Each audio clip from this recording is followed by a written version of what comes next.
Ainsi, dans cette première partie introductive, nous allons évoluer pour explorer les parties, les raisons pour lesquelles nous devons rechercher la sagesse, le but de la sagesse, les objectifs à atteindre quand il faut avoir la sagesse. Nous venons de parler de la connaissance, la sagesse, qui veut dire connaître Dieu, connaître, avoir la relation avec celui qui est la sagesse.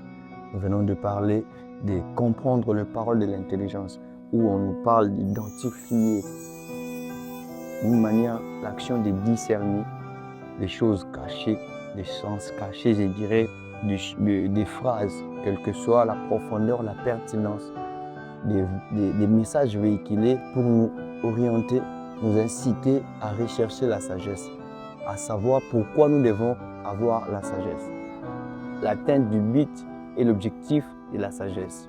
Nous venons de parler de connaître la sagesse et l'instruction, dont il est question d'avoir une expérience personnelle, la relation avec la sagesse, une connaissance profonde de la sagesse personnifiée, à savoir la personne de Christ. Selon 1 Corinthiens chapitre 1, versets 22 à 24.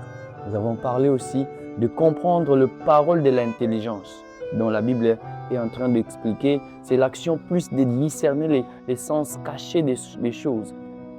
On peut te communiquer des paroles importantes.